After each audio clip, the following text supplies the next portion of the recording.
Big question here, thanks Diana, is how will home prices, or when will home prices stabilize? Is it now a good time to buy? Joining us right now with some answers, Shari Olefson, real estate attorney and author of Foreclosure Nation, and also Alex Sharfin, CEO of Distressed Property Institute. Alex, I'm going to start with you.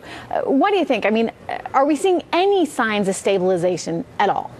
We are seeing positive signs in the market. We're not seeing a short-term sign of stabilization in pricing, but what we are seeing is that there are mitigation efforts that are occurring to stop foreclosures. And you mentioned earlier that there's some other factors that are affecting home values. One of the major factors affecting home values today is the incredibly high number of people not making their mortgage payments. We're still in a market with about 14% of people not making mortgage payments. The more we can mitigate those issues, prevent properties from going into foreclosure, we're going to see pricing start to stabilize. Shari, give me the big picture. I mean, are prices going down or up? There are markets where prices have gone up. I thought we had already bottomed. This report shows something different. Absolutely. And I'm glad you pointed that out, Melissa, because you know what? I'm a lot more optimistic in terms of where the bottom's going to be than a lot of people. I'm less optimistic in terms of how long this is going to last, though.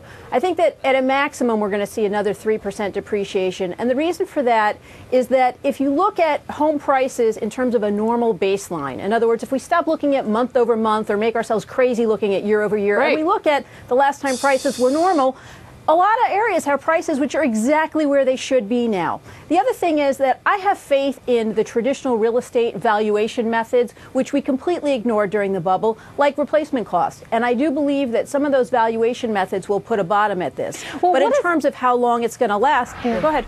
Well, I'm just curious what it means for your average person out there, Shari. So if you're saying, okay, I think I could get X number of dollars out of my home right now, are you wise, Shari, to go ahead and sell it now and just kind of wait and maybe hold on to that money and then buy something if prices in fact go down further?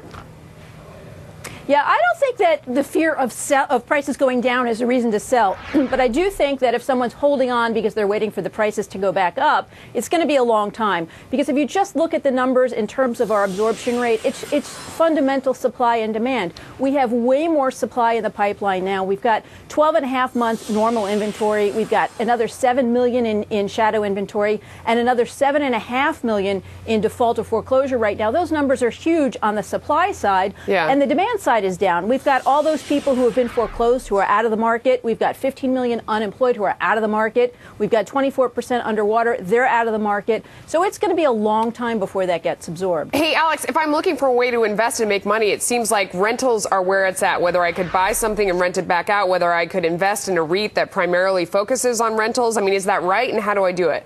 Yeah, there's no question. You know, real estate is doing something that it hasn't done in a long time. Cash flow. And even in cases where somebody is paying 100% cash, we're seeing cash-on-cash returns of 8, 10, 12, 15% in some markets due to how quickly some markets have gone down in value, and the price inertia has pushed them further down in value than where they really should be. So how do I capitalize on it? Well, we go out to the markets where pricing has come down far enough that now we can purchase a property and cash flow. And as an investor, about 10% of all properties today are being purchased cash.